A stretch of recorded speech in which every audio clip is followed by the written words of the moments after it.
नमस्कार दोस्तों, ये है भारत और ये है इंडियन गवर्नमेंट स्कूलों का हाल, जहाँ पढ़ाई कम और टाइम बर्बाद ज़्यादा होता है। देखते देखते पता ही नहीं चलेगा कि कितने नौजवानों की नौकरी की उम्र गुजर गई। अरे फ्यूचर से इतना डरेगा तो क्या खाक जिएगा। These are India's young people who are supposed to fuel the country's economy. मेरा नाम मोहित कुमार है। मैं बठिंडा में रेलवे स्टेशन में कुली का काम कर रहा हूँ। मैं बीटेक की हुई है मैंने। सरकारी नौकरी प्राप्त करना मुश्किल है। स्कूल के बाहर जब जिंदगी इम्तिहान लेती है तो सब्जेक्ट वाइज ले लेती है। जहाँ बच्चों से ज़्यादा तो टीचर छुट्टी पर रहते हैं। यही कुछ हाल इंडियन एजुकेशन सिस्टम का भी है, जहाँ ये दो चीज़ें मिसिंग हैं, एक एजुकेशन और दूसरा सिस्टम। जहाँ पेरेंट्स और टीचर बच्चों से यही तीन चीज़ें चाहते हैं, मास्क। जहाँ स्कूल भी बच्चों से सिर्फ यही तीन चीज़ें चाहता है, फीस। अगर आप स्कूल और कॉलेजों में पढ़ते हो और आपसे आपका फ्यूचर ऑप्शन पूछा जाए तो आप में से 90% लोगों का जवाब यही होगा, डॉक्टर, इंजीनियर, MBBS या फिर सरकारी नौकरी। इन्हीं चार ऑप्शनों में 90% लोगों की करियर चॉइस छुपी हुई है। करियर चॉइसेस छुपी हैं। दूसरा ये भी मैं गारंटी के साथ कह सकता हूँ कि आप में से कोई भी palaeontologist, bee keeper, tea taster, meteorologist, art therapist, audio engineer, ethical hacker, ornithologist नहीं बनना चाहता। 3 इडियट्स देश की ऑल टाइम ब्लॉकबस्टर फिल्मों में से है। लोगों को बहुत पसंद आई ये फिल्म। बार बार इस फिल्म में मैसेज दिया जाता है कि अपने पैशन के पीछे भागो। किसी महापुरुष ने कहा है कि कामयाब होने के लिए नहीं, काबिल होने के लिए पढ़ो।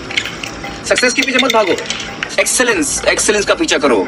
सक्सेस झक मार के तुम्हारे पीछे आएगी। क्योंकि सिस्टम ही इतना ख़राब हो चुका है कि किसी को दिख ही नहीं रहा। डेली करोड़ों बच्चे स्कूल जाते हैं, कॉलेज जाते हैं, स्कूल से आने के बाद कोचिंग जाते हैं, वो भी एक नहीं 3-3, 4-4 कोचिंग जाते हैं और रात को घंटों बैठकर होमवर्क करते हैं। अगर इनमें से ही अलग कोई क्लास 10th या 12th का स्टूडेंट बोल दे, पापा मुझे बिजनेस करना है या किसी और फील्ड में जाना है, तो पेरेंट्स बोलते हैं अभी पढ़ाई की उम्र है, बस पढ़ाई करो, बस पढ़ाई। क्योंकि सिस्टम ही कुछ ऐसा है।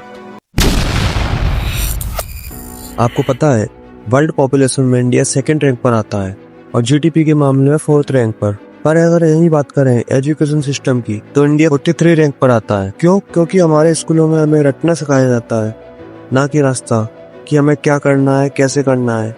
जहाँ लाखों बच्चे एक ही ड्रीम देख रहे हैं और सबको एक ही दरवाजे से निकलना है, लेकिन दरवाजा बंद है ये कोई नहीं बताता। शर्मा जी का बेटा अगर डॉक्टर बन रहा है तो तुम भी डॉक्टर बनो, हमसे हमारा पैशन कोई नहीं पूछता। 1830 से पहले भारत में गुरुकुल सिस्टम चलाया जाता था, जहाँ सिर्फ किताबें नहीं जिंदगी भी सिखाई जाती थी। लेकिन फिर आए अंग्रेज, जिन्होंने हमारी शिक्षा व्यवस्था को पूरी तरह से बदल डाला। अब फोकस सिर्फ मैथ और साइंस पर था, जो कि बुरा नहीं था, लेकिन हमारी फिलॉसफी, मॉडर्न वैल्यूज और वो सारी प्रैक्टिकल नॉलेज जो असल में जिंदगी में काम आती थी, सब कुछ निकाल दिया। और सबसे बड़ा बदलाव तो यह किया एजुकेशन में। एजुकेशन को अंग्रेजी में कर दिया। सोचिए, एक ऐसी भाषा जो कि भारत में कभी थी ही नहीं, उसी में सब कुछ पढ़ाया जाने लगा। पर सवाल ये है कि उन्होंने ऐसा क्यों किया? क्योंकि उन्हें चाहिए थे वर्कर, रोबोट्स, जो बस यस सर करे और आपके ऑर्डर माने, ना सवाल करे। स्कूलों में फैक्ट्री जैसा माहौल बना दिया गया। घंटी बजते हैं तो ब्रेक, एक क्लासरूम में घंटों बैठना, गार्डियन सिस्टम, टाइम पर आना जाना, सब कुछ मशीनों की तरह कर दिया गया। पर यही तो गलत था। हमारे वेद, गीता, ये तो सवाल पूछकर ही बने थे, लेकिन आज का बच्चा सवाल पूछने से डरता है। और ये डर नया नहीं है, ये 200 सालों से बढ़ाया जा रहा है। याद रखिए, जो बच्चा सवाल पूछता है वो थोड़ी देर के लिए मूर्ख बन सकता है, और जो सवाल नहीं पूछता वो जिंदगी भर के लिए मूर्ख बना रहता है। और सबसे बड़ी दुख की बात तो ये है, आज़ादी के इतने सालों बाद भी हम वही अंग्रेजी भाषा वाला सिस्टम पढ़ रहे हैं, वही अंग्रेजी भाषा को बोलने में गर्व समझते हैं और उनके जैसा बनने की कोशिश कर रहे हैं। तो क्या आज भी हम अंग्रेजों के गुलाम हैं?